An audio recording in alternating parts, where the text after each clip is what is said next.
시청자 여러분 안녕하십니까? 용감한 토크쇼 직설 원일입니다. 민주당이 김경수 경남지사 구하기 총공세에 나섰습니다. 징역 2년 법정 구속, 1심 판결에 대해서 양승태 키즈 판사, 적폐 판사의 보복 판결이었다. 사법농단 세력의 조직적 저항으로 규정했습니다. 야권은 윗선 수사 총공세입니다. 문재인 대통령이 댓글 조작 알았느냐 몰랐느냐 밝혀라. 청와대를 향하고 있습니다. 여야의 강대강 프레임 싸움 속에 보수 진보 진영은 극과 극, 서로 각자의 주장만 늘어놓고 있습니다. 이런 식이면 2심 항소심 판결도 어느 한쪽은 불복할 게 뻔합니다. 실체적 진실과 정의는 어디에 있을까요? 중립적이고 논리적이고 객관적이고 상식적 분석은 가능할까요? 오늘 용감한 토크쇼 직설이 그 답의 일부라도 구해보려 합니다. 함께 하시죠. 직설 시작합니다.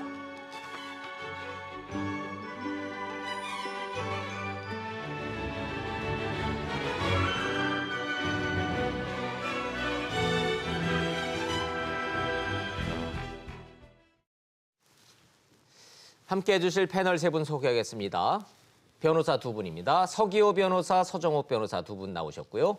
차재원 교수님 나오셨습니다. 어서 오십시오. 안녕하세요. 말씀드린 대로 여야의 대치가 극한적입니다. 다 정치적 이유가 있습니다. 쉽게 끝날 일이 아니란 뜻입니다.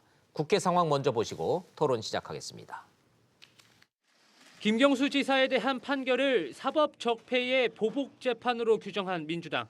대책위원회의 첫 회의 결론은 판결에 어떤 문제가 있는지 국민에게 적극 알려나가는 여론전 강화입니다. 법리적인 모순점이라든지 부족한 점을 지속적으로 알려나가는 작업을 하겠다. 곧바로 법률가 출신 의원들이 유튜브 방송에 나섰습니다. 킹크랩 시연을 김경수 지사가 봤다라고 하기 위해서는 증거가 있어야 하는데 지금 현재는 그 공범자들의 짜집기한 증거밖에 없습니다. 앞서 어제 오전엔 서울구치소를 찾아 김 지사를 접견했습니다. 항소심부턴 당이 직접 적극적으로 챙긴다는 의미입니다. 한국당은 청와대로 향했습니다. 국민들은 요구한다. 대통령은 응답하라. 댓글 조작에 대해서 알고 계셨는지 여부에 대해서 해명해 주셔야 합니다. 야권 일부에선 선거법과 관련된 문제인 만큼 기소는 못해도 추가 특검으로 대통령도 조사해야 한다는 주장까지 나왔습니다. 야당들은 또 보복 재판이란 민주당 주장은 탄핵 판결을 부정하던 박근혜 전 대통령 추종 세력을 떠올리게 한다고 꼬집었습니다. 김경수 지사가 법정 구속될 것은 여야 정치권 모두 그렇게 예측했던 바는 아닙니다. 그러나 덜커덕 구속이 되고 나니까 여야 모두 극한의 대치 상황으로 가면서 이 사안에 대한 판결 자체에 대한 의견 자체가 정반대로 나오고 있습니다. 먼저 정치권 상황부터 좀 보도록 하겠습니다. 차재원 교수님. 네. 민주당은 기본적으로 재판 불복 이렇게 규정해도 되는 상황입니까? 현 일단 상황을? 드러나는 외형으로 봤을 때는 뭐 재판 불복 일단 1심 선고에 대한 네. 그러니까 그 승복할 수 없다는 태도는 분명히 보이고 있는 것 같아요. 제가 이 질문을 드리는 이유가 민주당 논평을 통해서 재판 불복이 판결 불복이라는 단어가 등장하지 않고 있음에도 불구하고 내용을 들여다보고 실질적인 본질을 따져보면 이 판결 믿을 수 없다 이렇게 지금 해석이 되는 것 같아서 어떻게 보시는지를 여쭤보는 겁니다. 일단 뭐 지금 민주당 입장에서는 그러니까 1심 재판에 대해서 상당히 당혹스러운 생각이 아마 드는 것 같고요. 그리고 또 무엇보다도 이 1심 판결이 갖고 올 수 있는 정치적 파장을 아마 상당히 우려하는 것 같습니다. 뭐 아시다시피 지난 대선 과정에서 여론을 왜곡했다는 거 아닙니까? 그건 결국 표심을 상당히 오도했다는 것이고 그것이 결국 민주주의 근간을 위협할 수 있다. 그것은 결국 더 나아가서 문재인 정부의 정통성, 정당성에도 상당히 흠집이 될 수 있는 것이다. 그런데 문제는 이 1심 재판 재판이 그러니까 민주당이 생각했을 때는 뭐 구체적인 증거에 의한 것이기보다는 추론에 의한 것이다. 그런 식으로 본다고 한다면 그리고 또 담당 판사가 또 이 양승태 전 대법원장과 좀 특수한 관계에 있다. 그렇다고 한다면 소위 말해서 지금 사법 적폐에 대한 여러 가지 청산 드라이브에 대한 법원 내 불편한 세력들의 일종의 반격이라고 이렇게 규정을 하고 있는 것 같습니다. 그렇기 때문에 강하게 반발하는 측면이 있는 것인데 저는 뭐 이 부분에 대해서는 상당히 뭐 정치적으로는 그렇게 대응을 할 수 있다고는 치지만 그러나 이 공당 특히 이 국정을 책임지고 있는 여당의 입장에서 이렇게 1심 재판 결과 하나만 가지고 이런 걸 모든 걸 갖다가 재판 불복성으로 비치는 그런 식의 투쟁이 맞느냐 하는 부분에 대해서는 저는 상당한 좀 의문점을 갖고 있습니다. 예. 1심 판결은 1심 판결일 뿐인데 1심 판결을 놓고 어떠한 정당이 이 판결 전체를 부인을 하고 한 발 더 나가서 그 판사가 이상하다라고 문제 제기하는 거는 제 경험으로도 처음 보는 것 같습니다. 그래서 오늘 특별히 서기호 변호사님 모셨는데 민주당이 이 법정 구속 김경수 지사를 법정 구속시킨 성창호 부장판사를 양승태 전 대법원장과의 특수 관계여서 그랬다라고 문제 제기를 하면서 가장 먼저 인용된 게 서기호 변호사였습니다. 좀 여쭤보도록 하죠.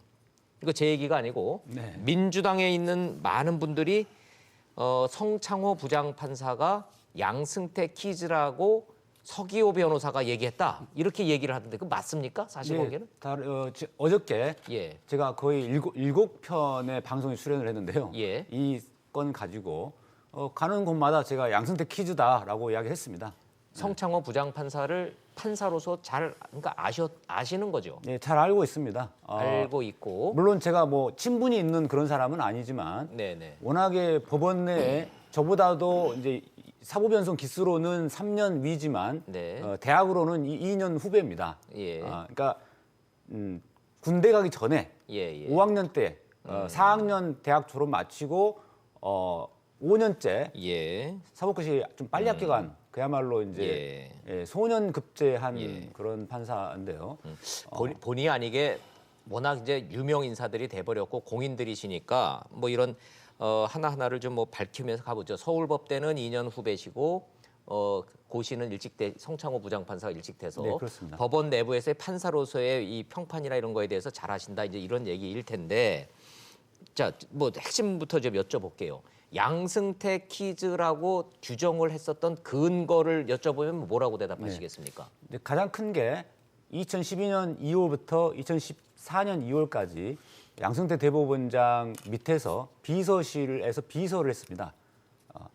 그게 가장 큰데요. 그걸 비서라 그래요? 비서 판사라 그래요? 비서라고 표현합니다. 비서라 그러죠. 네. 대법원장실 비서에 대법원장실 근무했던 판사. 비서다. 비서실에 근무한 판사다 이렇게 하는데 그럼 비서실에 근무했다라는 이유만으로 양승태 대법원장 키즈다라고 규정하는 게 논리적으로 가능합니까? 그러니까 그것만 보면은 좀 이해가 안 될 수 있는데요. 예. 그 속사정이 있습니다.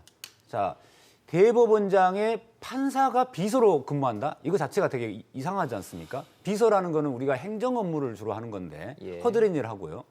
그러니까 판사가 아닌 일반 직원들 중에도 비서가 있습니다. 네. 그런데 판사인 비서를 한 명을 뽑아서 발탁을 합니다. 예. 그 이유는 뭐냐면 대법원장은 판사 출신이기 때문에 판사이기 때문에 직원들과 허심탄회한 이야기를 나눌 수가 없습니다. 그래서 자기의 속마음 같은 것들을 허심탄회하게 나눌 수 있는 판사인 비서를 꼭 한 명씩 채용을 합니다. 네. 발탁을 한다고 표현하죠. 그러면 이 대법원장 비서실에 발탁된 판사는 어떤 사람이 주로 되느냐? 그냥 갑자기 그냥 되는 게 아니고 또 친분이 있다고 되는 게 아닙니다. 네. 철저하게 법원 행정처 인사심의관 등을 통해서 검증이 된, 그러니까 실력 있고 유능하고 또 똑똑하고 말도 잘 듣고 일도 잘하고 성격도 원만한 이런 사람을 그야말로 에이스 중에 에이스를 대법원장이 발탁을 하는 거죠. 네, 좋습니다. 그래서 대법원장 시절에 비서실로 근무했다라는 것은 양승태 대법원장과 특수관계이고 총애를 받은 판사라고 규정이 가능하다. 그런데 그래서 김경수 지사한테 가혹한 판결을 내렸다가 뭔가 논리적 점프를 한다라는 느낌은 안 받으십니까? 거기에 한 가지가 더 있는데요. 예. 성창호 판사는 단순히 이제 대법원장 비서했던 것 말고도 본인 스스로가 사법농단에 직접 관여돼 있는 판사입니다. 아, 성창호 부장판사가 사법농단 사건으로 검찰의 조사를 받았죠? 네, 그렇습니다. 피의자 조사입니까? 참고인 조사입니까? 참고인으로 조사를 받긴 했는데 예. 피의자성 참고인이라고 부르죠. 아, 왜 그러냐면은 예. 2016년도에 그 성창호 판사가 서울중앙지방법원에 영장 전담 판사를 하고 있을 당시인데요. 예. 그때 정은호 게이트가 터졌을 때 그 정은호 게이트 관련 구속영장이 청구가 되니까 예. 그 영장의 범죄 사실 기재된 부분을 신광열 형사수사부장을 통해서 임종훈 차장에게 보고를 합니다. 이게 양승태 대법원장까지 올라간 거죠. 정확하게 말하면은. 그런데 그래서 이 신광열 수석부장도 조사를 받았고 예. 이 성창호 판사도 조사를 받았는데 두 사람의 혐의는 공무상 비밀 누설 혐의가 적용될 수가 있고 나중에 공무상 비밀 누설죄로 기소될 수도 있는 상황입니다. 그러니까 예. 잠재적인 피의자다라는 거죠. 아, 근데 왜 검찰에서 그러면 곧바로 기소를 안 했냐 하면은 지금 양승태 대법원장을 비롯한 박병대 전 대법관 등 소위 말한 윗선에 대한 수사에 온 수사 인력을 전념하다 보니까 집중하다 보니까 거기까지 수사할 여력이 없어서 지금 보류된 상태이지 그 공무상 비밀누설죄로 처벌하지 않는 그런 건 아닙니다. 자, 직설적으로 좀 결론부터 좀 여쭤보겠습니다. 그러한 논리로 그러한 배경을 갖고 있는 성창호 부장판사가 김경수 경남지사 1심 판결에 법과 양심 플러스 알파로 다른 작용이 이루어져서 가혹한 판결이 나왔다라고 의심하십니까? 네, 그렇습니다. 아하, 예, 좋습니다. 요 대목은 토론이 계속 필요한 부분이기 때문에 잠시 뒤로 서기호 변호사는 그런 의견을 갖고 민주당이 의심하는 게 합리적 의심이라고 보시네요. 네, 그렇습니다. 좋습니다. 서정욱 변호사한테 여쭤보도록 하겠습니다. 자, 좀 거꾸로 좀 다시 여쭤볼까요? 판결에 영향을 미쳤다라고 하는 민주당의 의심과 서기호 변호사님의 이런 추론 어떻게 생각하세요?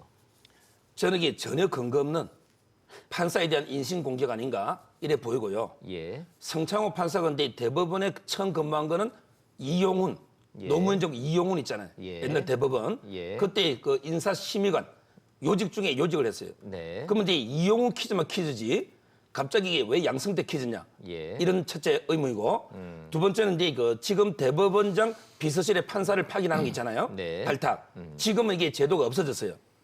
근데 성창호 부장이 근무할 때까지는 계속 이 그 인사 그런 관행이 있었거든요. 네. 근데 예를 들어 그 비서가 일반 비서하고 틀려요. 평소에는 이제 대법원에서 보면 대법원장이 재판 안 하죠. 네. 근데 전원합의체는 대법원장이 재판을 하잖아요. 그런 경우에 쟁점을 정리하는 이런 역할을 하는 게 비서실의 판사의 역할입니다. 네. 일반 이게 비서하고는 틀리다는 거예요. 그 역할이. 그러면 이제 그 인사가 그리 나가지고 그 비서실에서 2년 근무한 거 이것만 가지고 퀴즈를 할 수 있느냐?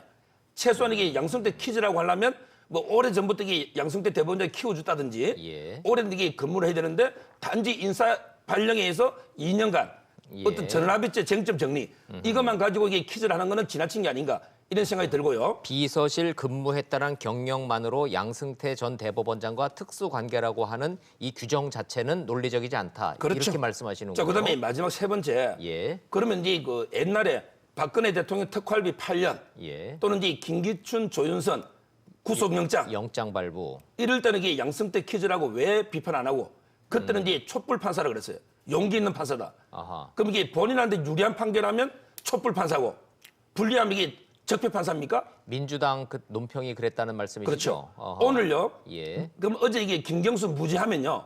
다시 이게 또 촛불 판사입니까? 그러니까 자기한테 이게 불리한 판결하면 무조건 적폐 판사고 유리한 판결하면 이게 촛불 판사다. 예. 이게 이중적인 잣대 아니냐? 이렇게 보는 거예요. 자, 보복 판결이다. 양승태 퀴즈의 특수 관계에서 탓은 법과 양심 말고 다른 게 작용했을 가능성이 있다. 의심한다. 민주당의 의심 합리적이지 않다. 이렇게 말씀하시는 거예요. 두 서 변호사님이 정반대의 의견 갖고 계시네요. 좋습니다. 차재용 교수님. 예. 이거 국민 입장에서 봤을 때 민주당과 자유한국당의 의견이 정반대고 네. 지금 두 분 변호사만 해도 이렇게 정반대 입장이신데 뭐 제가 판가는 입장은 아닙니다만 그러게 우리가 뭐 또 판결을 또 판단할 수 있는 위치에 있지 않기 때문에 저는 국민된 한 사람으로서 본다고 한다면 예. 저는 성창호 부장판사가 사실 일종의 좀 사심이 저는 좀 개입돼 있다고 저는 봅니다. 이번 판결에 대해서. 그냥 국민적 상식으로 상식 시각으로 봤을 때는 뭔가 충분히 감정이 감정이 끼었을 가능성이 저는 상당히 높다, 농후하다고 봅니다.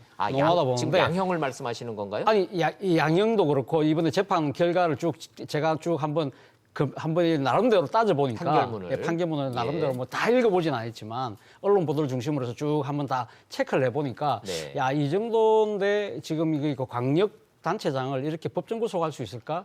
그리고 지금 이 업무방해인데 컴퓨터 장애 등 뭐 업무방해 네. 같은 경우에 이 지금 단독으로 지금 2년을 법정 최고형을 때린 거 아닙니까? 법정 최고형보다 사실 높게 때린 것인데 네. 그런 부분들에 보면 약간 좀 사적인 감정이 좀 개입됐을 가능성이 저는 높다는 생각인데 저는 앞서 뭐 두 분이 지금 언제 이 성창호 판사가 이 지금 대법원장 판사실에 갔느냐 안 갔느냐 그 시점을 따질 것은 저는 그거 문제는 중요하지 않다고 봅니다. 저는 사실은 성창호 판사의 이력을 살펴보면 소위 말하는 법원 내 주류라는 거죠. 그러니까 계속적으로 주로 또 근무했던 곳이 그러니까 지금 대법원장실 그 비서실뿐만 아니라 예를 들면 법원 행정처에서 근무를 꽤 한 경력이 있더라고요. 예를 들면 인사심의관을 한다든지 그런 식으로 하면서 우리가 지금 사실 이 대법원의 그 사법 적폐와 관련해서 가장 중요한 부분 중에 하나가 이 그 대법원 자체가 상당히 좀 어떻게 보면 행정 관료화처럼 일종의 그렇게 이 서열화되고 관료화됨으로써 이 지금 독립적인 재판에 상당한 이 지금 뭡니까 이 공정성에 상당한 그 뭡니까 하자가 생겼다는 거 아니겠습니까? 그런 측면에서 본다고 한다면 성창호 부장 판사가 상당히 법원의 조직 논리에 상당히 조금 물들 수밖에 없는 상황. 그리고 또 무엇보다도 상당히 이런 이 법원 행정처에 근무를 하다 보니까 이 법원의 여러 가지 그러니까 이익을 먼저 앞세우는 정무적 판단에 상당히 능할 수밖에 없는 그런 위치에 있었다는 것이죠. 이러한 부분들이 결국은 지금 이번 판결에도 상당히 영향을 미치지 않았을까라는 생각이 든다는 것이죠. 구체적으로 여쭤볼게요.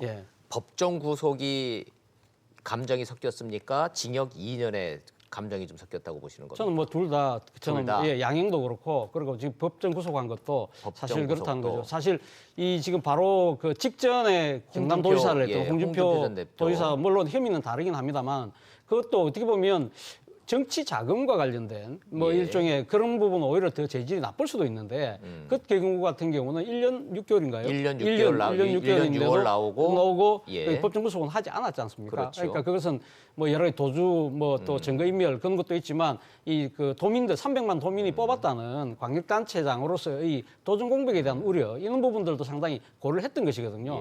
저는 뭐 이렇게 형량 자체가 높을 수는 있다고는 보지만 그러나 지금 현직 도지사의 이게 도정 업무까지 중단할 정도의 사안이었을까?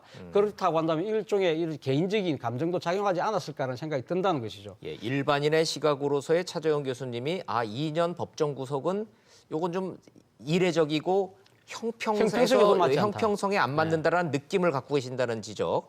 이거는 뭐 법적인 기술적인 문제니까 두 분 법 전문가들한테 여쭤보죠. 서성 변호사. 일단 실제로 2년 법정 구속은 그래도 아무리 그래도 현직 도지사인데 혹시 이거 괘씸죄? 이런 얘기인데 어떻게 보세요? 저는 이제 교수님 그 팩트부터 좀 바로 잡으면 금방 이 교수님이 법정 최고형을 했다 했는데요. 법정 최고형은 아니에요. 법정 최고형이 무슨 용어냐면 법률에서 정한 형량중에 가장 높은 행위인데요. 컴퓨터 업무방해는 5년이 합니다. 따라서 이게 5년이 돼야만 법정 최고형이고 지금 이제 2년밖에 선고 안 됐잖아요. 그래서 법정 최고형은 아니에요. 잠깐만요. 컴퓨터 업무방해로 법은돼 있지만 국민들이 알고 있기로는 댓글 조작해서 네이버의 업무를 방해했다 그 얘기죠? 그게 업무방해 유형 중에 옛날에 형법 개정되면 신설된 게 컴퓨터 업무방해고요. 법 자체는 징역 5년 이하로 돼 있으니 징역 2년은 법적으로 과하지는 않다라는 말씀. 법정 최고형이나 용어는 안 맞다는 거예요. 좋습니다. 그럼 뭐 우리가 뭐 법률 전문가는 아니니까. 자, 그럼 이게 저는 이 판결을 일단은 이제 유죄 판결 유죄냐 무죄냐 하고요. 그다음에 이 법정 구속이 과하냐 안 하냐 이 두 가지로 보면요. 일단 이게 저는 유죄 판결에 불가피한 게 모든 인적 증거, 물적 증거가 일치합니다. 예를 들어 인적 증거가 뭐냐면 드루킹의 정은 진술과 그 일당들이 했던 그다음에 개발한 둘리, 우모 씨의 증언, 그다음에 촛보, 그다음에 서유기 이런 결정적인 4명의 직접 이걸 직접 증거합니다. 설명했다는 거니까. 네. 그 외에 40여 명의 간접 진술, 정황 증거. 예. 이게 인적 증거거든요. 네. 이게 모두 일체예요. 그다음에 물적 증거는 뭐가 있냐? 결정적인 게 네이버의 접속 기록. 예. 김경수 지사가 그 산채 너름나무 방문했을 때 시연했던 그 8시 예. 그 접속 기록 있죠. 잠깐만요. 죄송합니다. 서 변호사님. 네. 예, 우리가 요 내용들은 잠시 뒤에 그 하나하나 조목조목 따져볼 부분인데 네. 다 좋습니다. 이 증거가 직접 증거, 간접 증거, 진술 증거 모든 것이 다 해서 유죄라 쳤을 때 예. 아무리 유죄라 그래도 2년과 법정 구속은 감정이 섞였냐 안 섞였냐 그걸 여쭤보는 그럼 겁니다. 그렇게 말씀드리면 이제 양형을 예. 저는 이제 이게 네이버나 다음이나 이런 이제 그 포털을 업무방해했으면 2년은 법정 구속 과한 건 맞아요. 예. 그런 경우가 아닙니다. 이 범죄는요. 달라요? 네이버나 다음 이런 게 직접 그러니까 법 형식으로는 그게 피해자지만 업무방해가 예. 그러게 실질을 보면요. 바로 이제 여론이라는 공론장을 오염시켜서 민주주의 가장 근간이 선거의 공정성이죠. 선거의 공정성을 해쳐서 민주주의의 본질을 훼손한 예. 아주 이제 중대 범죄예요. 예. 그리고요. 드루킹 있죠. 예. 드루킹은 이제 그 미리 구속돼서 3년 6월에 실형을 받았어요. 네. 근데 드루킹이 범죄인데 수혜자가 누굽니까? 예. 수혜자가 이제 현 정권. 현 정권이 이게 드루킹 범죄 덕을 본 거는 맞죠? 네, 네. 댓글 조작에. 네, 네. 그럼 이게 결국은 드루킹하고 형평성을 따져봐야 돼요. 아하. 예를 들어 이제 법이라는 거는 절대 이게 모든 사람이 평등하지. 예. 김경수는 이제 도지사기 때문에 불구속. 드루킹은 그게 아니니까 3년 6월에 실형. 이게 네. 형평에 맞느냐는 거죠. 예. 따라서 이제 저는 범죄 중대성과 드루킹의 형평성 모든 걸 종합해 보면 2년의 법정 구속은 불가피하다. 이렇게 본 거예요. 불가피하다. 자, 그럼 제가 반론 추가 질문 좀 하나 드리겠습니다. 민주주의의 근간을 훼손하고 헌법 질서를 유린한 측면만 범죄의 중대성을 놓고 보면 죄는 업무방해죄지만 법정 구속 뭐 과하지 않다라는 말씀으로 제가 이해를 했는데 맞죠? 예. 근데 죄형 법정주의잖아요. 예. 민주주의 근간 훼손죄라는 법이 있습니까? 죄가 있습니까? 없잖아요. 제가 형평을 들어볼게요. 예. 예를 들어 이제 원세훈 있죠. 예. 김경수는 이제 8,840만 개. 그런데 원세훈보다 200배 많습니다. 예. 그런데 원세훈은 공무원이지만 200배가 적은데 4년 받았습니다. 4년형 받았죠. 자, 그다음에 조현호. 예. 하루에 댓글 8.2개. 8개 가지고 10년 전에 걸 결국 이 구속시켰죠. 경찰청장은. 네, 네. 이런 이게 과거의 댓글 조작. 물론 이제 공무원이냐 민간인이냐 이 차이는 있지만 그렇게 댓글 조작으로 여론이 오염되고 왜곡된 거는 똑같잖아요. 예. 그럼 이게 그 사람들 과거 정권에 대한 수사하고 비교해봤을 때 이게 과하냐 이걸 지적하는 거예요. 제가 시비를 거는 게 아니라 요거 저 사전에 제가 받아놓은 질문이기 때문에 드리는 겁니다. 이해가 됩니다. 무슨 말씀인지. 그런데 공무원들이 고위 공직자들이 댓글 조작에 관여한 그 혐의의 그 죄명이 업무방해죄는 아니었잖아요. 근데 김경수 지사 같은 경우에 업무방해죄라는 이 죄목에 따라서 2년형과 현직인데 법정 구속한 거는 감정이 끼었네 안 썼네 이게 지금 정치적 쟁점 아니겠어요? 여기에 대해서도 전혀 과하지 않다. 제명은요. 예. 제명은 이제 뭐 정치개혁 금지나 공직선거법은 제명은 다를 수 있지만 본질에게 본질. 댓글을 달아가지고 아. 여론을 오염시킨 건 똑같잖아요. 예. 본질 제일 따질 때 알겠습니다. 그래서 이게 비교하는 거예요. 알겠습니다. 서기호 변호사님 뭐 반론 있으실 것 같은데. 우선은 댓글 조작으로 여론을 왜곡시켰다. 예. 이거 자체가 이제 그 전제가 안 맞습니다. 자, 무슨 말이냐면은 예. 우리 국민들이 많이 똑똑해졌는데 선거 때 네이버 댓글이 조작됐다고 해서 국민 여론이 확 바뀔까요? 바뀌죠. 예, 저는 그렇게 아니 바뀌지 않습니다. 잠깐만요. 서기호 선생님. 이거는 좀 명확하게 좀 하고 가시자고요. 네이버와 다음에 댓글 조작이라는 거는 사실관계를 전제로 해야죠. 드루킹 일당이 킹크랩이 하는 기계를 돌려서 여론을 조작한 거는 움직일 수 없는 팩트 사실관계가 맞는 거죠. 네, 맞습니다. 지금의 쟁점은 댓글 조작, 김경수가 공모했느냐 안 했느냐에 대해서 다툼의 여지는 여전히 재판 진행 중이니까 그건 별개로 치고 문제는 제가 좀 여쭤보고자 하는 핵심은 다 유죄라고 쳤을 때 재판부의 판결을 존중했을 때 판사가 감정이 껴서 보복을 했다라고 지금 민주당에서 주장하고 있잖아요. 이거의 논리적 근거냐라는 걸 여쭤보는 겁니다. 근거가 있냐? 어떻게 보시냐 이겁니다. 그러니까 우선 이 댓글 조작에 의한 여론 조작이라는 게 예. 그 생각보다 그 추상적입니다. 자, 댓글 조작으로 해서 여론이 뒤바뀐다라고 우리가 흔히 생각할 수 있는데 네.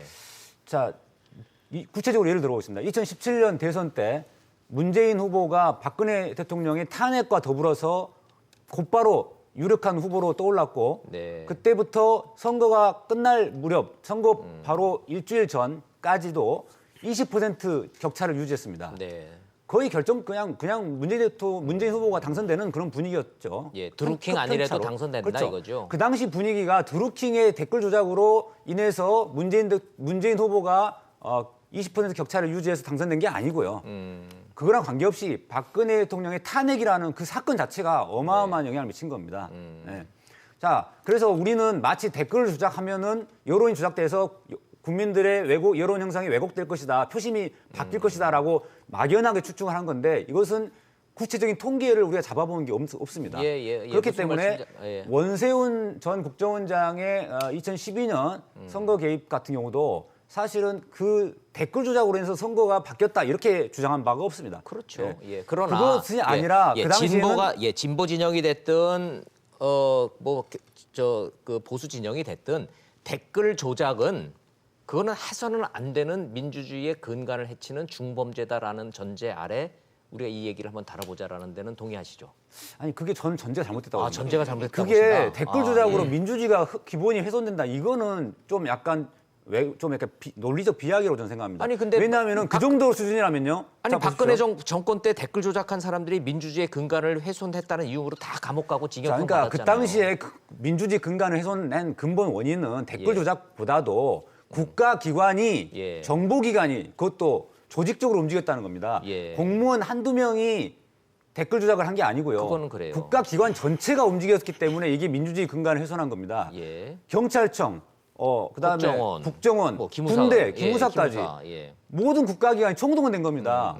이것이 바로 그 민주주의 근간을 훼손하는 것의 핵심이지 댓글 조작 자체가 핵심이 아닌 겁니다. 예. 그다음에 만약에 댓글 조작이 그렇게 민주주의 근간을 훼손한 중대 범죄라면은 이게 징역 5년 이하가 될 수가 없어요.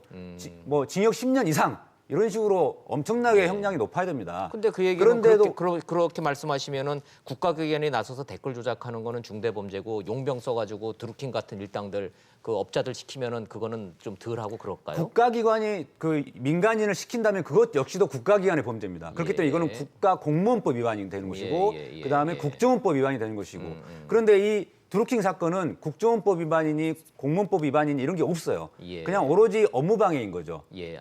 그래서 자 좋습니다. 다시 그럼 원론으로 제가 조금만 좀 예. 그 서기호 변호사님 말씀에 조금 첨언을 좀 드리고 싶은데요. 저는 아까 서정욱 변호사님이 아까 과거의 댓글 국가기관이 개입했던 댓글 조작과 이걸 동일시하는 부분에 대해서는 저는 좀 납득이 안 됩니다. 솔직히 납득이 안 되는데 첫 번째는 아까 로그인 기록 말씀하셨잖아요. 로그인 기록은 일정 제가 봤을 때 직접 증거는 아닌 것 같아요. 그러니까 그 시간에 만약에 김경수도 당시 의원이 산채를 방문했을 그 시간에 지금 그 네이버 로그인 기록이 있다는 거 아닙니까? 그러니까 지금 킹크랩을 시연했다고 할 때 그때 기록이 있지만 사실 그것을 누가 했느냐 그리고 그걸 진짜 그걸 갖다가 봤느냐 안 봤느냐의 핵심적인 쟁점인데 그 봤다는 그 개연성을 뒷받침하는 정황적 증거에 불과한 것이거든요. 직접 증거가 아니라는 것이죠. 그렇기 때문에 일단 김경수 도의사가 킹크랩을 통해서 여론을 조작한다는 부분을 인지하고 계속 서포트를 했던 것처럼 그 결론을 몰아가는 부분에 있어서는 아직까지 이건 법률적으로 다툴 여지가 상당히 있다는 것이죠. 이 부분에 대해서 아직 전제 자체가 아직까지 완벽하게 받아들이기에는 상당히 지금 다툼의 여지가 많다는 것이고. 자, 시청자 여러분들이 혹시 헷갈려 하실까 봐 요건 정확하게 좀 설명을 좀 드리고 가겠습니다. 2016년 11월이니까 11월 9일입니다. 11월 9일 밤 9시 반에서 10시 사이죠. 8시 7분에서 12분 사이인가 자, 어찌됐든 그래요. 자, 2016년 그 11월에 김경수 지사가 파주의 그 드루킹 사무실을 간 거는 팩트죠. 팩트죠. 근데 거기에서 로그인 기록이 돼서 킹크랩이라는 댓글 조작 기계가 돌았던 사실은 팩트죠. 아니 그러니까 그거는 시연을 했다고 하는 주장을 하고 것은 있어요. 드루킹 쪽에서 주장을 하는 것이고 판사는 갖고 로그인이 돼서 돌았고 했으니까 본 것이 것이로 봐야 한다고 이야기는 판결했고. 하지만 거기서 예를 들면 다른 방에 앉아 있고 다른 쪽에서 했다고 했을 경우에는 김경수 지사는 지금 시정 모를 결과를 수도 안 봤다는 있다는 거죠. 거예요. 그러니까 예. 김경수 도지사 지금 주장은 거기 간 건 맞지만 거기서 봤다. 안 봤다는 거예요. 예, 못 봤다는 예, 거 아니에요. 예, 그렇기 예. 때문에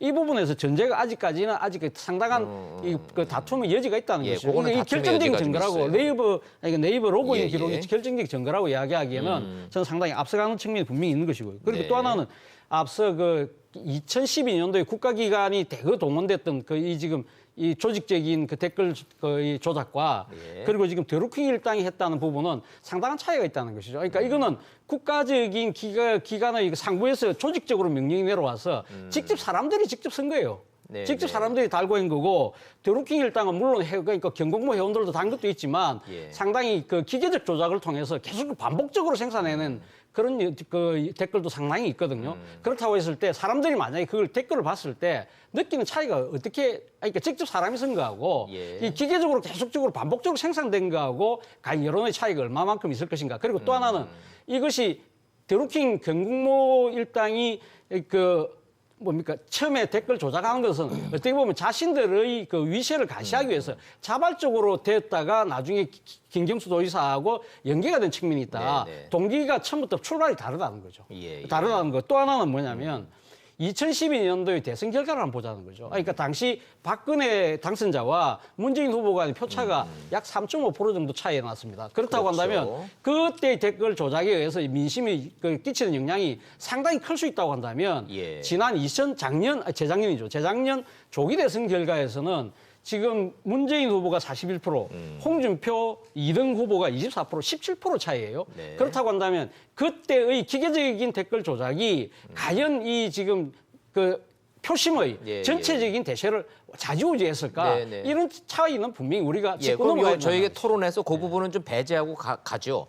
댓글 조작이라는 행위로 여론이 바뀌어서 대선 결과에 영향을 미쳤느냐 하면 아예 논의 자체를 하지 말아야 될 것 예, 같습니다. 저도 그 부분 인정합니다. 빼고 가시자고요. 그러니까 예, 예. 그래서 그거에서 한 가지 좀 첨언하자면 예. 그래서 고려대학교 박경신 교수가 페이스북에 글을 올렸는데 이 컴퓨터 등 업무 방해죄가 굉장히 심각한 범죄인 것처럼 지금 알려져 있는데 사실 그렇지 않다라면서 오히려 위헌 주장까지 하고 있습니다. 무슨 뜻이냐면은 이 댓글 조작에 의한 여론 형성에 왜곡된다라는 전제하에 이 범죄가 만들어졌는데 네. 이게 바로 과거의 PC 통신 시대 예. 이런 시대 때 만들어진 범죄라고 합니다. 그래서 그 당시에는 그 뭐 천리안이니 이런데 예, 예. 어떤 방해가 돼가지고 컴퓨터 그 인터넷 업체들이 실제로 손해를 입는 경우가 있었고 그래서 만들어진 건데 지금은 어떤 네이버 댓글 조작으로 인한 네이버가 피해를 입었다 이런 네. 식으로 돼 있거든요. 그래서 판결문에 보면은 피해자가 네이버 주식회사로 돼 있습니다. 예, 예. 그래서 이게 실제로 좀 안 맞는 부분이 있죠.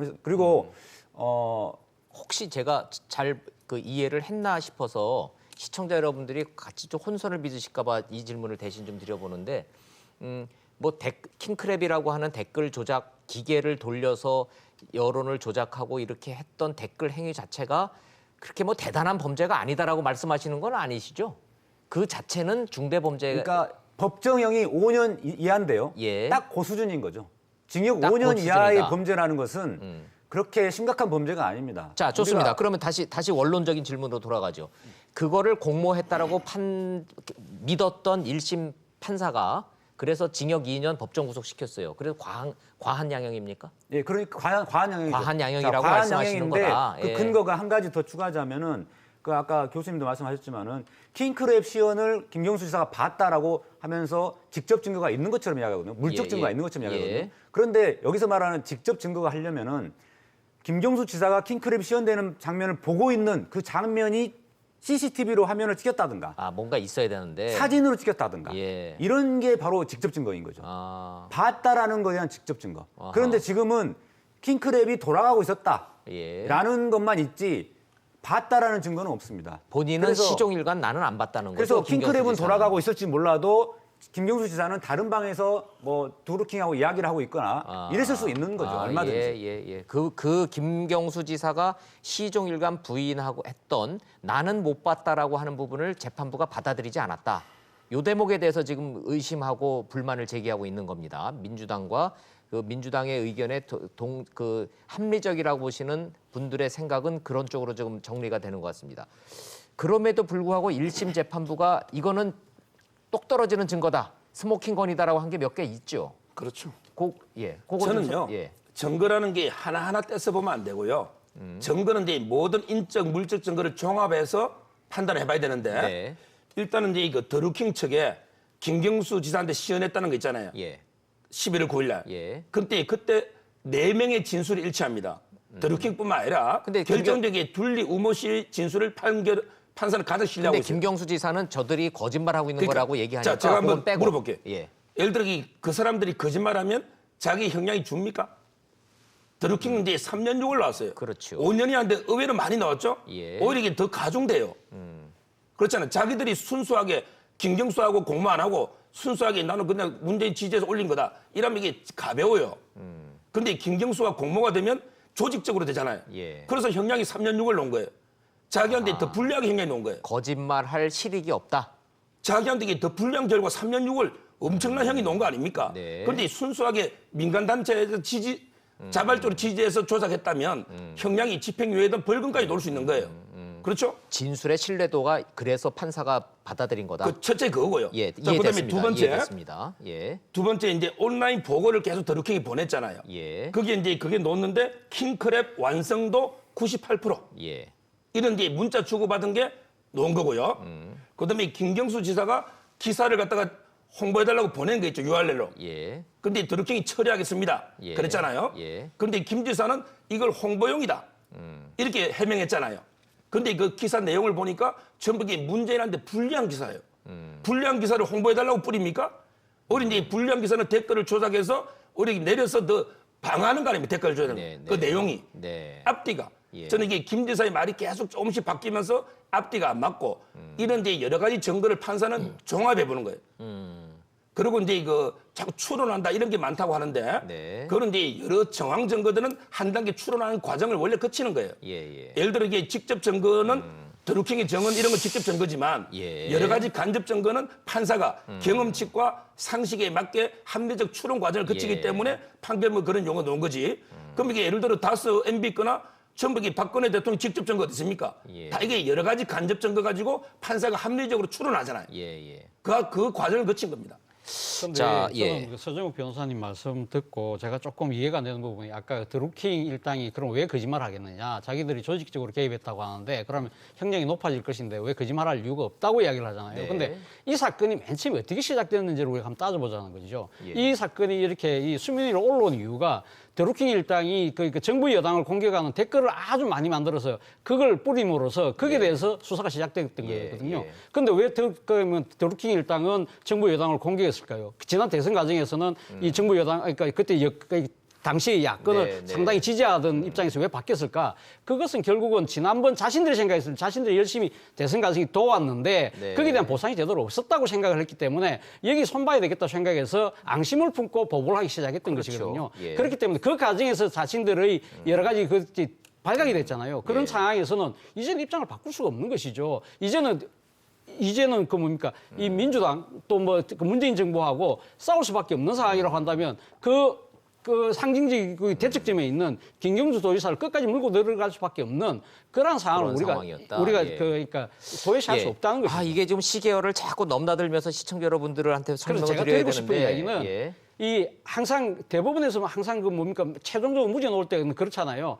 진짜 합리적인 의심이 없도록 1도 없을 정도로 완벽하게 이 입증이 돼야만 유죄가 된다는 것이거든요. 그렇기 때문에 저는 1심에서 그러니까 맨 처음 우리가 앵커께서 우리한테 주신 질문이 예. 1심 판결에 상당히 사적 감정이 좀 들어가 있느냐 부분에 대해서 예. 제가 봤을 때는 그렇다고 하는 이유가 바로 이런 이유들인데 예. 문제는 앞으로도 2심, 3심이 남아있기 때문에 네. 저는 이 과정에서 충분히 일어나는 이야기들은 충분히 법리적으로 논쟁이 되면서 논박이 될 가능성이 저는 높다고 보는 겁니다. 거기 좀 하나 덧붙이자면요. 예. 지금 드루킹이 왜 공모를 자꾸 주장하느냐. 그 이유에서 보면은 공범 관계에 있는 두 축이 서로 주도성이 어디에 있었느냐에 따라서 떠넘기게 하는 겁니다. 자, 만약에 이 댓글 조작을 드루킹이 단독으로 했거나 아니면 주도적으로 했거나 이렇게 되면은 본인들이 형량이 높아집니다. 거꾸로 김경수 지사가 지시해서 우리는 어쩔 수 없이 했다. 이렇게 되면은 형량이 낮아질 수밖에 없습니다. 그렇기 때문에 그렇군요. 그래서 이 드루킹 쪽에서 김경수 지사를 물고 늘어진 거거든요. 네. 이렇게 공모했다고 주장하는 거예요. 거짓말할 동기가 충분하다는 겁니다. 거짓말할 동기가 충분하다는 말씀. 결과적으로 판결은 논리적으로 모순된 판결이 나와버렸어요. 똑같은 성창호 판사가 판결했는데 김경수 지사가 공모했다. 김경수 지사가 거의 지시 내지는 뭐 소극적 동의했다. 이래가지고 김경수 지사의 관여를 인정했으면은 그러면 드루킹 쪽은 형량이 낮아져야 되는데 네. 드루킹 쪽은 똑같이 오히려 더 형량을 3년 높였어요. 요구를 하면서 예. 또 김경수에서는 징역 2년을 또 했거든요. 이것은 두 가지 판결이 모순되는 겁니다. 모순된다. 그러니까 결국은 예. 성창호 판사는 드루킹이 나쁜 놈들이다 라는 것을 알면서 3년 6월을 때리면서도 네. 김경수도 거기에 가담했다 이런 식으로 한 거거든요. 거기서 그 논리적 그 성창호 판사의 1심 판사의 그 논리 구성에 있어서 중간에 논리적으로 안 맞는 부분이 있다라는 말씀. 뭐 모순으로 따지면요, 이 사건 처음으로 가야 되는 겁니다. 문재인 대통령이 대선에서 이겼고 잘 나갈 때 평창 올림픽을 해서 이제 정권이 잘 나가는 초창기에 인터넷에 문재인 대통령을 막 욕하는 댓글이 그냥 엄청나게 올라오는 겁니다. 민주당에서는 그때 박근혜 잔당이 남아서 댓글 부대가 아직도 활약하고 있습니다. 이거 빨리 잡아주세요. 경찰에 신고를 했습니다. 경찰이 정권 초기니까 확 가서 확 잡아왔죠, 금방. 딱 잡고 보니까 얘들 옛날에 우리 편이었는데요, 이렇게 된 거예요. 그거부터 시작됐으니까 이게 얼마나 아이러니한 상황입니까, 지금. 자, 좋습니다. 이런 상황에서 1심 판결이 났는데 요 대목으로 이제 시간도 넘어가야 되겠네. 이거는 사법농단 적폐 세력의 조직적 저항이다. 사법농단 적폐 판사가 보복 판결을 한 거다라는 민주당의 프레임과 이거는 반대라고 하는 지금 자유한국당의 이 정치적 프레임 이거부터 좀 여쭤보겠습니다. 서 변호사님, 네. 민주당이 판결 보복이냐라고 하는 역풍에도 불구하고 몰라서 지금 이런 프레임으로 가겠습니까? 그러진 않겠지만요. 왜 이렇게까지 갈 이유가 뭐가 있을까요? 그건 이제 한마디로 청와대를 방어하는 거죠. 바로 이제 문재인 대통령, 그다음에 경인선 어디가 경인선도 가야지. 예. 김정숙 여사. 김정숙 여사. 여기까지 이게 불똥을 튀는 걸 막기 위해서. 선제적으로 막으려고 하는 그렇죠. 거다. 저는 이게 강력 과한 대응을 하고 있다 보는데요. 예. 저도 이제 그 판결에 대해서 누구나 비판하고 그럴 수는 있어요. 예. 그러나 이게 판결에 대한 비판은 뭔가 법리를 가지고 또는 이제 증거 팩트를 가지고 논리적으로 이게 비판하고 그다음에 항소나 상고나 재심이나 적법 절차를 통해서 판결에 불복을 해야 돼요. 예를 들어 헌재에서 8대 0으로 박근혜 대통령 탄핵이 났다. 따라서 이게 무조건 나 불복하겠다. 지금 태극기 집회 매주 지금 놓지 않습니까? 네. 그러게 박근혜 대통령이 10원도 안 받을 33년 이게 말이 되느냐? 예. 이런 이제 좌파 판사의 정치 재판이다. 이런 식의 이게 비판하면 그게 말이 됩니까? 저는 이제 그 여든 야든 판결에 대한 이게 비판은요 논리와 법리를 가지고 증거를 가지고 차분하게 해야지 무조건 이게 적폐 판사의 뭐 정치 재판 어쩌고 저쩌고 이런 이게 비판은요 국민들의 사법 불신만 초래합니다.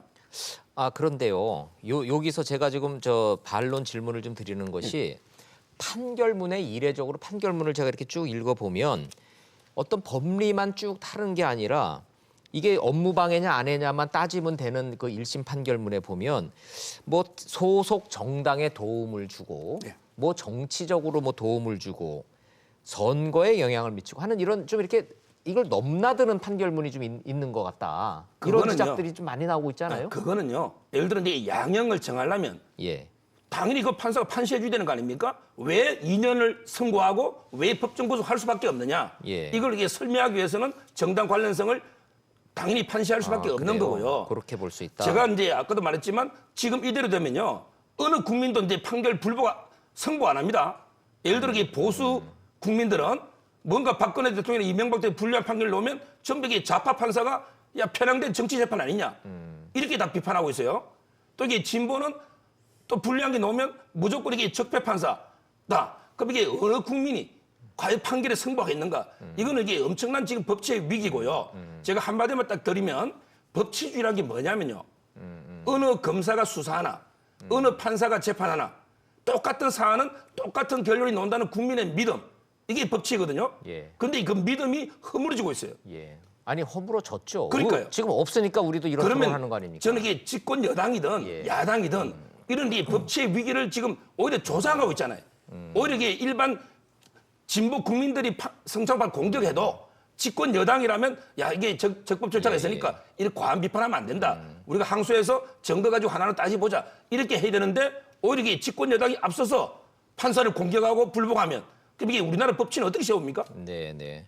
자, 저도 뭐 30년 기자 경력 동안에 1심 판결을 놓고 이렇게 장시간 동안 판사가 어땠네, 판결문이 어떻네, 이게 감정이 섞여내서 이런 거 토론하는 거는 처음인 것 같긴 합니다. 그만큼 대한민국 사법부의 신뢰가 떨어졌다는 얘기인데 서기호 변호사님, 지금 아까 보여드렸던 그 화면이 민주당이 유튜브 방송하는 거거든요. 네. 내용을 들어보면 이 판결 못 믿겠다, 이 판사 이상했다.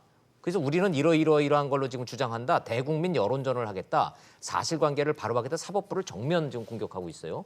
이거는 서기호 변호사님은 판사 출신으로서 어떻게 분석하십니까? 일반적으로 법원의 판결은 존중되어야 하지만 이번 판결은 정말 이해할 수 없는 판결이 나왔는데 자 불리한 판결이 나왔기 때문에 이렇게 불복하고 공격하는 게 아니고요. 아니고 근거가 있습니다. 그리고 이 법치주의가 무너졌다. 자 정부 여당이 이렇게 막 공격을 하니까 법치주의가 무너진다라고 하시지만은 반대입니다. 오히려 사법농단 적폐 법관들이 이미 우리나라의 법치주의를 무너뜨려 버렸고요. 사법 신뢰를 이미 무너뜨려 버린 상태입니다. 그 사법농단에 직접 관여되어 있는 성창호 판사가 또다시 제2의 사법농단 이 판결을 문제되는 판결을 또 해가지고 사법농단의 연장으로 지금 끌고 가고 있는 겁니다. 그렇기 때문에 문제를 삼는 거고요. 그다음에 지금 양승태 퀴즈라는 주장과 관련해서 한 가지 더 말씀드리면 성창호 판사가 법원 행정처의 인사심의관으로 근무하던 2006년도는 이영훈 대법원장에서 발탁된 건 맞습니다. 하지만 그 법원 행정처에 근무하는 심의관들은 약 30여 명 정도 되는데 여러 명의 엘리트 판사 중에 뽑힌 겁니다. 그런 것이지 이영훈 대법원장이 자신의 퀴즈로 삼기 위해서 발탁한 게 아니거든요. 네네. 직접적인 특수관계가 없습니다. 그런데 대법원장 비서라는 거는 양승태 대법원장이 직접 뽑습니다. 딱 한 명 뽑습니다. 좋습니다. 30여 명의 심의관도 무슨 아니고. 말씀인지 알겠어요. 예, 서 변호사님, 제가 짧게 두 개 질문 드릴 테니까 짧게 두 개 좀 답변 좀 부탁드릴게요.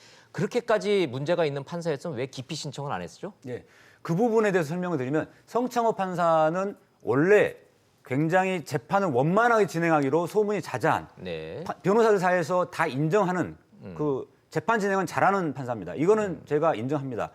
그리고 실제로 서울 변호사회에서 우수법관으로 선정되기까지 했습니다. 그렇기 때문에 훌륭한 분이네요, 그럼. 그러니까 재판 진행은 원만히 잘합니다. 근데 재판의 결론을 이렇게 엉뚱하게 낸 겁니다. 자, 그래서 김경수 지사 측에서 이 기피 신청할 명분이 없죠.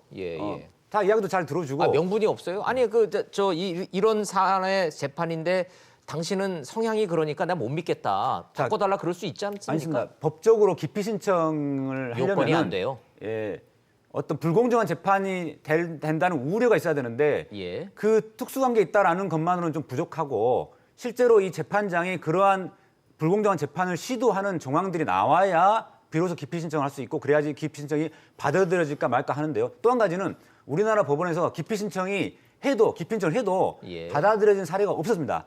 전혀 없었습니다. 판사에 대해서. 그러다가 딱 한 번 최근에 그 이재용 사건이 아니라 삼성의 그 이부진 이혼 사건에 관련해서 장충기 사장에게 그 문자를 보냈던 그 강민구 부장판사에 대한 기피 신청이 최초로 받아들여졌습니다. 그것 말고는 기피 신청이 받아들인 사례가 없습니다. 그러니까 안 받아들일 것 같아서 안 했을 것이다. 아, 그렇군요. 자, 그럼 두 번째. 특수관계라는 이유 말고 특수관계 의심되는 거 말고 이거는 좀 이상하다라고 딱 하나만 찍어서 지적하라면 뭘 드시겠어요?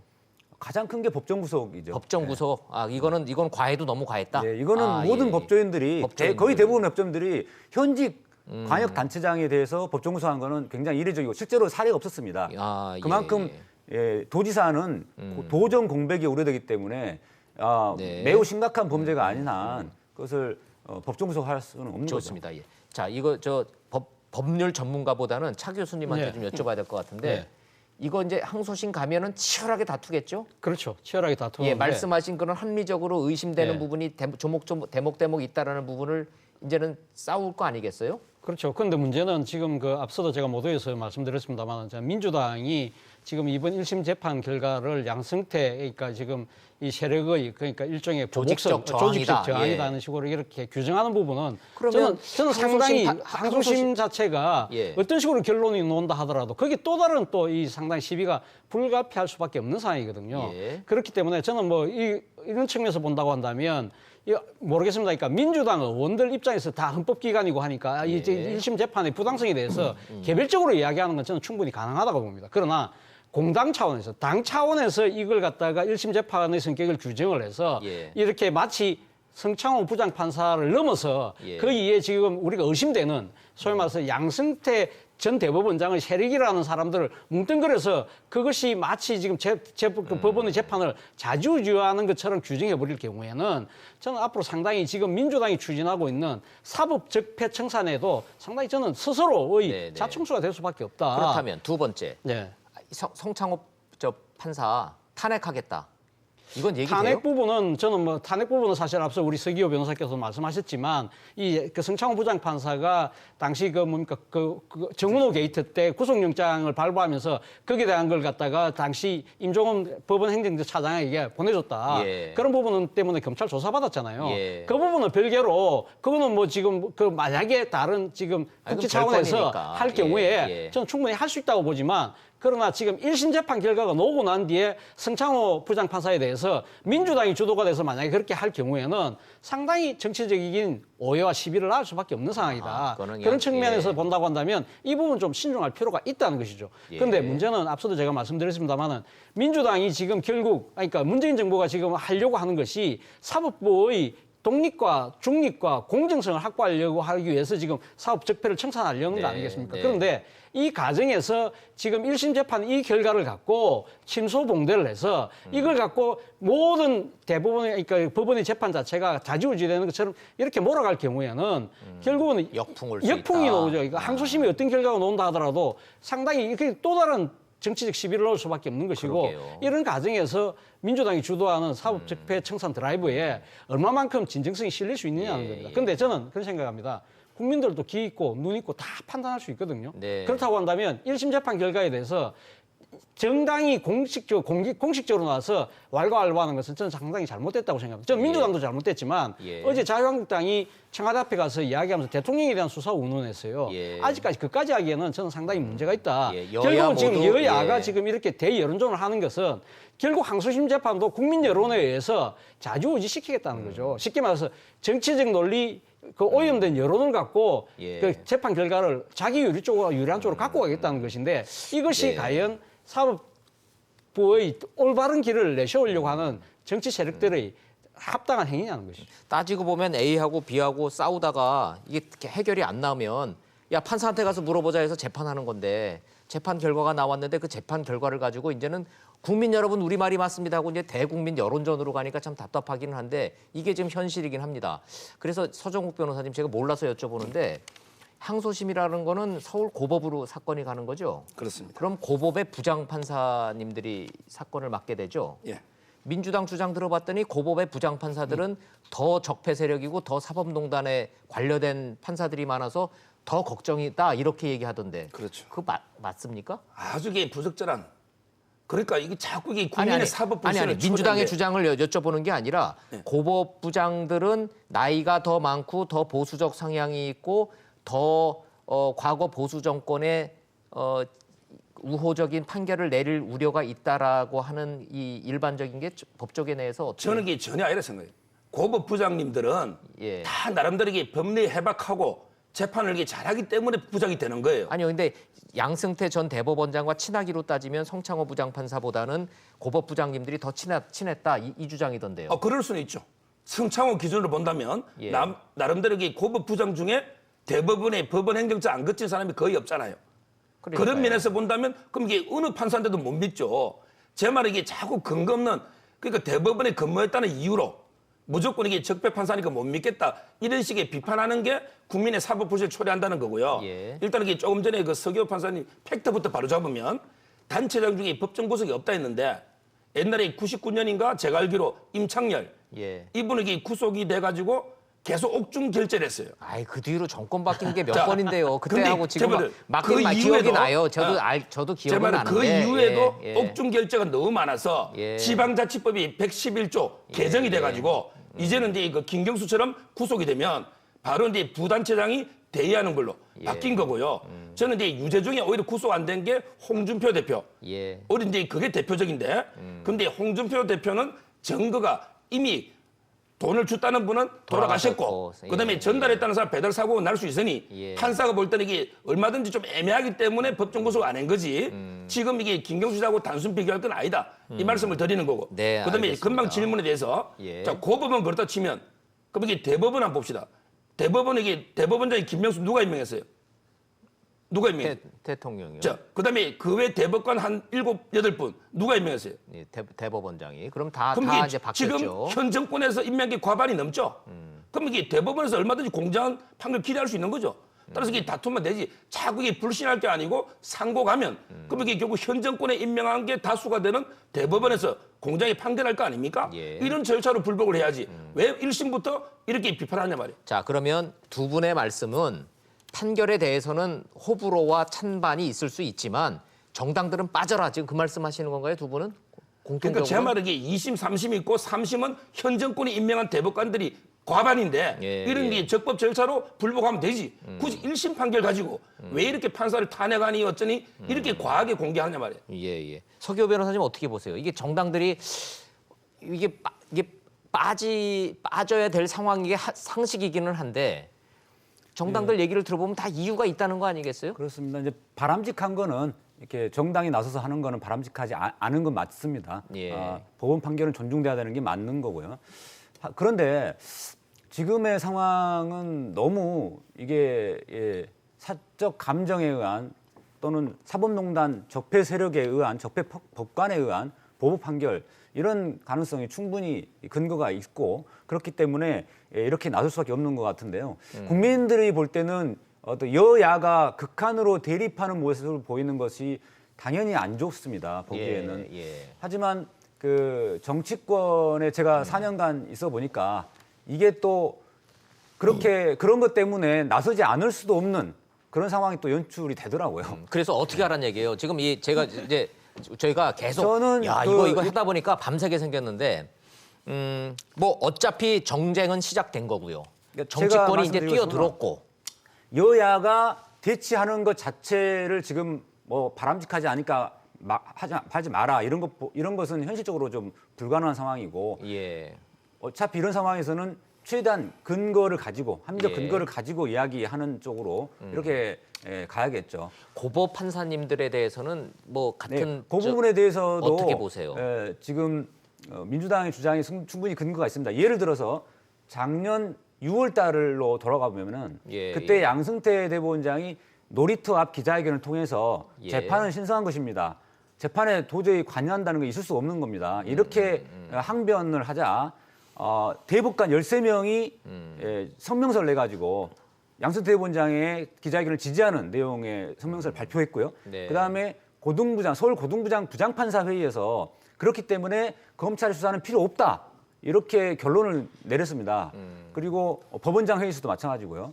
그때 이미 고등부장 이상의 고법부장 이상의 고위법관들이 이 재판 거래는 있을 수 없다라는 전제하에 검찰 수사는 필요하지 않다. 이렇게 강력히 주장을 했었거든요. 근데 그거랑 반대되는 방향으로 김명수 대법원장이 수사 협조를 필요하다고 해버렸고 그래서 검찰 수사가 시작됐고 그래서 법원이 쑥대밭이 됐고 그래서 양승태 대법원까지 구속됐다. 이런 과정을 보면서 그 당시에 검찰 수사를 강력하게 비판했던 고법부장 이상의 고위법관들이 마찬가지로 지금 알겠습니다. 이 성창호 판사의 판결에 대해서 지지하는 입장을 보고 있는 거죠. 쑥대밭이 됐을 뿐 아니라 쑥대밭된 사법부를 포크레인으로 그냥 꽉 뭉개는 것 같은 분위기입니다. 자, 시간이 다 돼서 마지막 질문을 우리 차 교수님한테 잠깐 드리고 가죠. 자, 상황이 이렇게까지 돼 있는데 김명수 대법원장 뭐 한마디 할 때 되지 않았나요?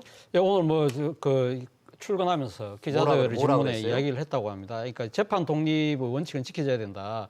그리고 또 법리주의 원리에도 그러니까 좀 반하는 것 같다. 지금 그러니까 정부 여당이 그러니까 정부 여당뿐만 아니라 지금 이 1심 재판 결과를 놓고 서로 상당히 많은 이야기들이 지금 공방이 진행되고 있는 부분에 대해서 재판의 독립 원칙과 법리주의 원리가 좀 지켜져야 된다. 그리고 뭐 그런 이야기를 했다고요. 판결에 그러니까 굴복 안 할 수는 있지만 이런 식으로 그러니까 정치적인 시비를 않는 부분에 대해서는 유감을 표명한 것으로 들었습니다. 한마디로 이 법관 공격은 하지 마라 이런 메시지군요. 그런 취지인 것 같습니다. 김명수 대법원장은 하루 늦게 법관에 대한 공격은 하지 마라. 불복이 있으면 항소하고 상고하면 된다. 뭐 이런 메시지네요. 그런 것 같습니다. 원칙적인 얘기기는 합니다만은 그 원칙이 잘 지켜지지 않는 대한민국 오늘을 살고 있습니다. 자, 이렇게 정리하도록 하고 앞으로 항소심 진행되면서 여야의 첨예한 대립이 계속될 거기 때문에 이런 기회 자주 마련해야 될 것 같습니다. 시청자 여러분들, 여야 모두가 사법부를 뛰어넘어서 국민 여러분들한테 자신을 믿어달라고 요구하고 있습니다. 판단하셔야 될 것 같습니다. 자주 직설 들어주십시오. 서기호 변호사님, 서정욱 변호사님, 차재원 교수님 감사합니다. 잘 들었습니다.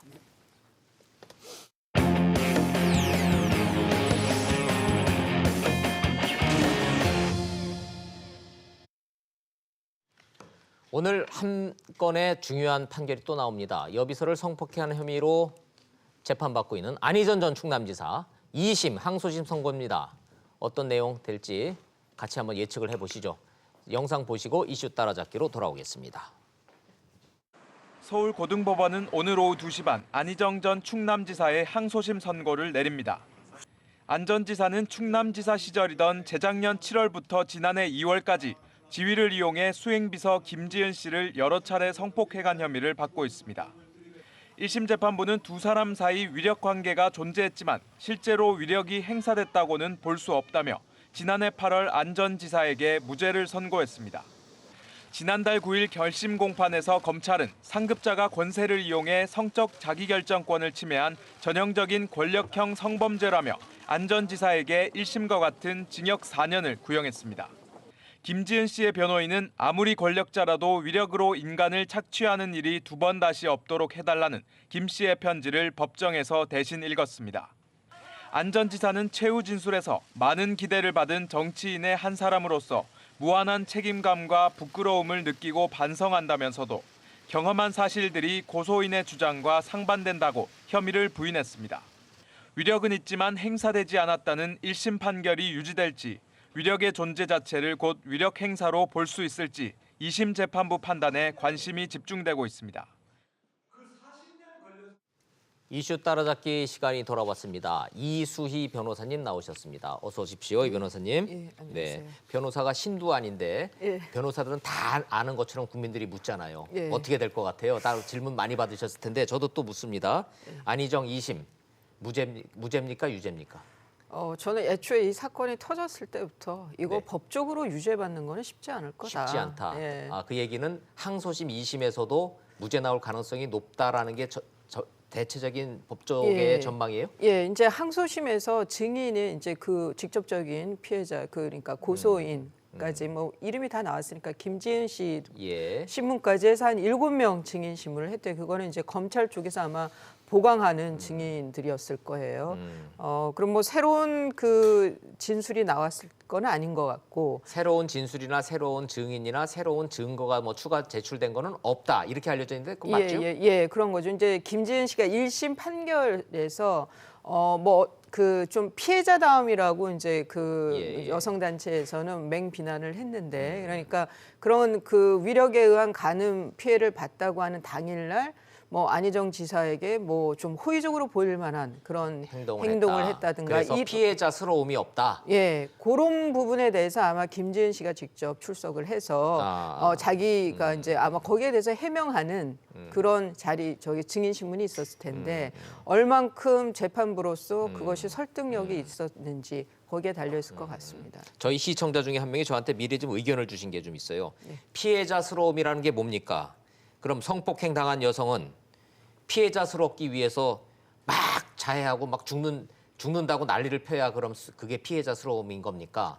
재판부가 시대착오적 판결을 일침해서 했습니다. 뭐 이런 의견들이 있던데. 예, 그거는 저는 그 뭐 타당한 지적이라고 생각이 듭니다. 그러니까 그런 뭐 왜 직장을 그만두지 않았느냐, 그럼 왜 다음 날 왜 정상 출근을 했느냐부터 뭐 그럼 그날 저녁에 왜 순두부 식당을 알아봤느냐, 뭐 이런 거잖아요. 지금 안희정 지사의 같은 경우에는 순두부 식당을 러시아에서 찾았다는 거니까. 근데 그것이 이제 그 뭐라고 그럴까요? 이제 좀 강하다 아니면은 그 위력에 의한 거니까. 그래도 뭐 찾아보라니까, 식당을 찾아보라니까 찾아봤을지. 그러니까 그런 거는 판단의 문제인데 좀 그 전형적인 모습을 요구하는 거는 저는 문제가 있다고 문제가 봐요. 좀 있었다는 거죠. 자, 그럼 1심으로 좀 가보죠. 1심은 4년 구형됐는데 무죄 나왔잖아요. 제 기억에 시청자들도 다 기억하실 것 같으니까 위력은 있었으나 위력 행사가 없었다. 그러니까 위력을 행사할 수 있는 위력을 가진 지위인 거는 맞다. 지위는 맞다. 예, 안희정 지사가 그 지사니까 지사와 높은 사람이니까 힘은 있었다. 맞다. 근데 그것이 곧 그런 지위에서의 그 간음이라고 해서 꼭 위력에 의한 간음이라고 바로 보기는 어렵다. 그게 행사됐다라는 거는 보기 어렵다. 쉽게 일반인의 용어로 그걸 해석을 하자면은 두 남녀가 그냥 좋아서 한 거지 이거는 저 충남지사로서의 지위가 행사된 흔적이 없다. 재판부는 그렇게 본 거죠, 1심은. 자, 그럼 2심 항소심에서의 쟁점도 역시 똑같습니까? 예, 그러니까 그 업무상 위력에 의한, 그러니까 소위 말해 서로 좋아서 합의가 아니라 지사의 그 지위 때문에 거부를 하지 못한 관계였느냐. 그게 이제 그 핵심 쟁점인데 쟁점이다. 그 부분은 이제 피해자의 진술이 지금 뭐 거의 유일한 증거니까요. 예. 김지은 씨가 이번에 뭐 편지도 내고 뭐 좀 다른 전략을 세웠다고는 하던데. 예, 그러니까 내 말을 좀 믿어달라. 내가 그런 상황에서는 어쩔 수 없이 이렇게 하루하루가 이어져 갔어야 했다라는 그런 호소가 주된 호소지 않을까 싶습니다. 자, 그럼 법적으로만 놓고 보면 달라진 건 없는데 해석과 시각이 항소심 재판부가 다르게 볼 거냐 말 거냐 이것만 남았군요. 예, 그래서 저도 뭐 쉽사리 예단은 못 하겠네요. 뭔가 좀 다르고 진술이 달라지거나 증거가 새로 나오고 이런 게 전혀 없기 때문에. 그러니까 이전에 쭉 그 성범죄와 관련해서 많이 발전하긴 했어요. 그리고 피해자들의 진술의 신빙성을 좀 더 폭넓게 받아들이기는 하지만 그렇다 하더라도 기존 그 법원의 태도로 봤을 때는 유죄가 나오긴 쉽지 않다. 마지막으로 우문 하나 하고 가겠습니다. 2심에서 만약입니다. 안희정 전 지사가 무죄가 나오면 정치 재개 가능할까요? 그래도 저는 정치 재개는 어려울 거라고 보입니다. 왜냐하면 뭐 유부남이 이거는 저 김지은 씨한테 죄송한 얘기지만 무죄가 나온다고 했을 때는 그것이 만약입니다. 그것이 이제 이 사건과 별개로 안희정 지사는 여권의 대선 주자였었고 총망받던 정치인이었기 때문에 과연 가능할까 이런 궁금증이 들어서. 그건 이제 사생활에 아주 치명타를 입는 거죠. 도덕성에서 치명타를. 저는 뭐 정치적으로 다시 나온다? 그건 받아들이기 어려울 것 같아요. 우리 국민이 용납치 않을 거다. 유무죄 판결과 발개로 정치 재개는 힘들 거다 이렇게 보시는군요. 알겠습니다. 좋습니다. 또 한 분 또 더 유명한 분 얘기를 이거 해야 되나 말아야 되나 이거 뛰어야 되나 말아야 되나 싶은데 요새 좀 곤혹스러운 분이 있잖아요. 교통사고 한번 냈을 분인데. 그렇죠. 이제 그 손석희 지금 이제 JTBC 사장의 경우에 2017년 4월 어느 일요일 날 늦은 저녁 시간에 과천에 있는 뭐 좀 후미진 주차장에서 그 차를 후진하다가 레카차를 접촉 사고가 났다는 거죠. 접촉 사고잖아요. 뭐 그거는 뭐 단순 교통사고. 주차장에서 뭐 흔히 있을 수 있고 밤이면 잘 안 보이니까 뒤로 이렇게 후진하다 사고 날 수 있죠. 그럼 그 자리에서 처리를 했어야 되는데 그냥 갔다는 거예요. 그거를 레카차 주인은 도망갔다고 뺑소니라고 본 거고 그래서 손석희 사장을 잡았는데 나는 몰랐다. 그 레카차 그 주인 그러니까 피해자의 이제 그 언론 인터뷰가 있죠. 깜빡이까지 켜면서 쫓아갔는데 그걸 몰랐느냐. 그러니까 이제 손석희 사장은 나는 몰랐다. 그래서 그 자리에서 경찰이 출동해서 음주운전 측정까지 했다는 거죠. 그래요? 근데 음주 사실은 없는 거고 그리고 나서 150만 원에 합의를 했고요.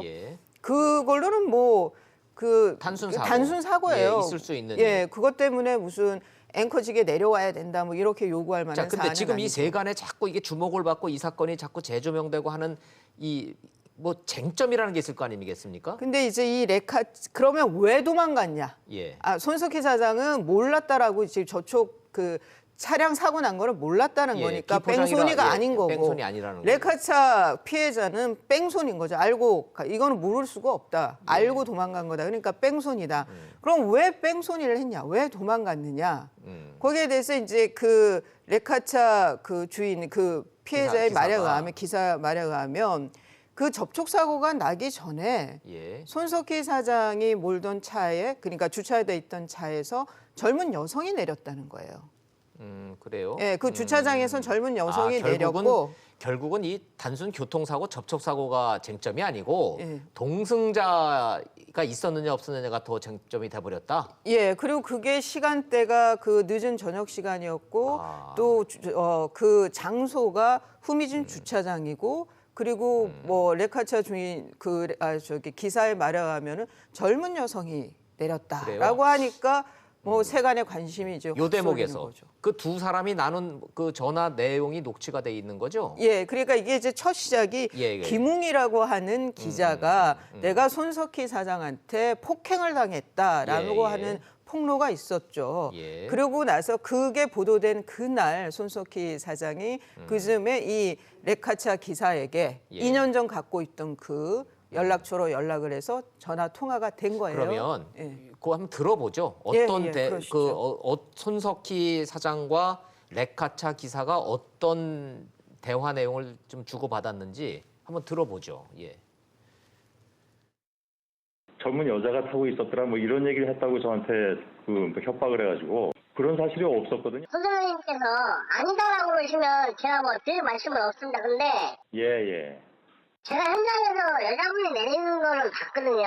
이거 정확하게 말씀 안 해주시면 나중에 제가 이 친구를 고소하게 되면 네. 한번 같이 피해를 입으세요. 정확하게는 기억이 안 나는데 예. 이미 그 자리에서 그분이 내렸고 아니 내린 사람이 없어요. 정말로 없어요. 저를 치셨고 예. 그 다음에 이제 제가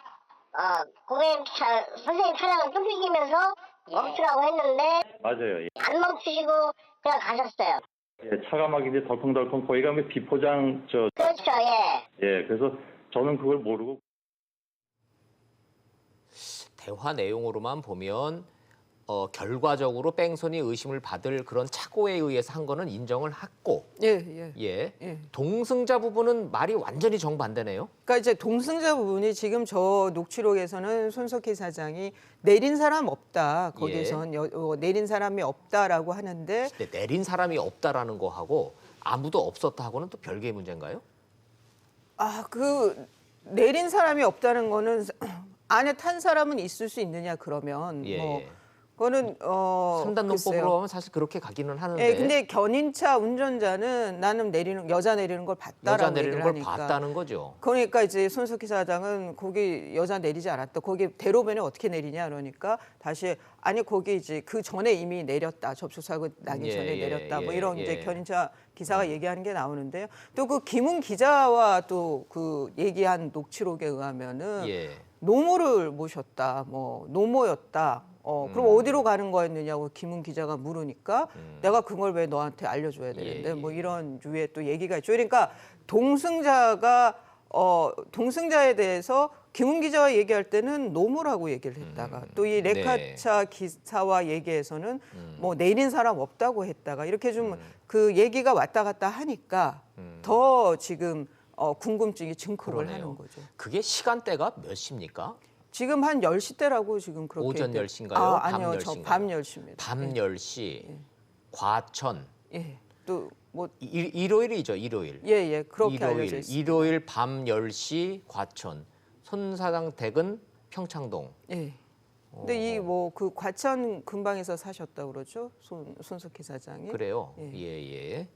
자, 그날 날짜가 또 공교롭게도 4월 16일이라 세월호 3주기 날이잖아요. 그래서 날짜도 좀 묘하게 그렇고 상황도 그렇고 진술도 그렇고 뭔가 좀 석연치가 않은데 이거 어떻게 뭐 경찰이 가려낸답니까? 어떻게 한답니까? 이제 폭행 그 김웅 기자가 손석희 사장을 폭행 혐의로 이제 고소를 했기 고소를 때문에. 했죠. 뭐 전치 3주의 진단서가 나왔기 때문에 폭행치상이 되겠죠. 이제 그걸로 그 수사가 진행이 돼야 되는데 조사가 예. 경찰에서는 손석희 사장과 그 뭐 신문 기일을 조율 중이다라고 하는데 네. 그때 이제 또 비공개 소환이 될지 공개 네네. 소환이 될지 그건 또 봐야 되겠습니다. 설 연휴 이후에 경찰이 마포경찰서가 뭐 조사한다니까 그거 좀 뭐 지켜보도록 하죠. 뭐 좀 묘하게 되기는 했습니다.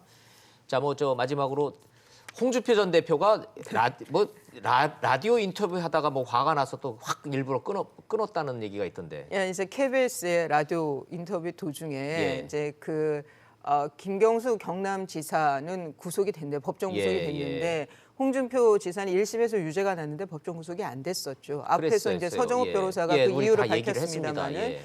그런 얘기부터 해서 이제 홍준표 전 대표의 출마에 대해서 이제 계속 좀 그 비판적인 그 자세, 그 시각으로 질문을 하니까 예. 홍준표 대표께서 뭐 꼭 얘기 안 하겠다 하면서 이제 전화를 먼저 끊었다는 예. 거죠, 진행자. 저 옆에서는 KBS 나가지 말라 그랬는데 내가 그냥 정말 큰 맘 먹고 나왔더니 나한테 이상한 질문 한다고 화가 나서 끊어버리셨군요. 그 전에 그 손석희 사장이 했던 JTBC 토론에서는 예. 졸린다고 가겠다고 예, 계속 예, 얘기하기도 예. 하고 그러니까 그러게요, 저게 이제 예. 좀 그 돌출 행동들을 하고 근데 저게 선을 잘 지켜야지 예. 그 선을 넘으면 그때부터는 맞아요. 보기가 예. 흉해지는 거예요. 예. 저 언제 한번 저 용감한 토크쇼 직설 저희도 홍준표 전 대표 한번 모셔서 인터뷰를 하긴 해야 되는데 예. 뭐 조심해야 될 것 같아요. 또 그냥 확 나가버리실 것 같아. 또 잘 마음에 안 드시면. 끄트머리에 나가시면 괜찮은데 중간에 나가면 그러게요. 중간에 예. 나가면 저 방송하다 보고 쫓아가서 아이고 이러시면 어떡합니까? 또 쫓아갈 수도 없고. 작가분들이 굉장히 힘들죠. 예. 그런데 그 천하이고 홍준표 전 대표한테 배상 판결 받아내신 분이 있대요. 류여해 전 이제 자유한국당 최고위원이 예. 그 뭐 여러 가지로 나를 최고위원 회의에 출석하는 걸 방해했다 그래서 업무 방해 뭐 SNS에 또 그러니까 홍준표 대표가 나를 추행을 했다 성희롱을 했다 이런 이제 주장을 하니까 홍준표 대표께서 이제 그 본인의 SNS에 뭐 주막집 주모 네. 뭐 아니면 또 성희롱 할 만한 사람한테 해야지 뭐 이렇게 또 기자한테 얘기하고 근데 저 두 그 사건에 대해서는 법원에서 모욕죄에 해당이 모욕 된다. 혐의가 인정이 모욕에 됐군요. 해당이 된다 그러면서 예. 위자료 300만 원, 위에 게 100만 원, 아래 게 200만 원입니다. 그래서 합해서 300만 원을 줘라라고 이제 판결이 났습니다. 홍준표 대표가 뭐 하도 그냥 말을 그냥 입에서 나오는 대로 그냥 막 내질르시는 스타일이시다 보니까 듣는 주모 기분 나쁘죠. 예. 근데 저런 거는 좀 성차별적이고 상당히 위험한 발언이죠. 성희롱 할 만한 사람한테 한다. 성희롱은 어떤 경우에도 하지 말아야 되는데 그런 성희롱 할 사람한테 해야지라는 말씀하셨기 때문에 법원에서 위자료 300만 원 줘야 된다. 이런 판결 배상 판결 나왔다까지 그 얘기가 나왔습니다. 알겠습니다. 잘 들었습니다. 고맙습니다. 이 변호사님. 예.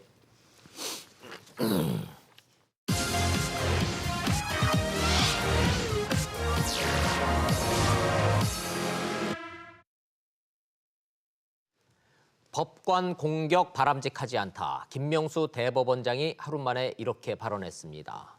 고심이 컸을 겁니다. 적폐 판사 보복 판결이다. 조직적 저항이다. 판사 탄핵하겠다. 여당이 이래 나오는데 대법원장이 가만히 있을 수도 없고 입 다물면 보복 판결 동의하는 거냐 이렇게 나올 거고 그러지 말라 그러면 적폐 판사 감싸는 거냐 공격당할 게 뻔했기 때문입니다. 또 한 판사의 1심 판결을 놓고 대법원장이 뭐라고 말하는 것이 적절한지 판단하기도 힘들었을 겁니다. 그러나 복잡하고 어려울수록 전 국민적 상식이 정답이라고 생각합니다. 검사는 공소장으로 말하고 판사는 판결로 말하고 기자는 기사로 말하고 의사는 진단서로 말하는 겁니다. 정치는 논평으로 말하는 건데 매 순간 매 상황 나한테 유불리 따져서 정반대의 논평이 나오니 믿을 게 못 됩니다. 오늘 한마디를 더 했으면 합니다. 오로지 증거와 법리로만 다툰 판결로 말하겠다.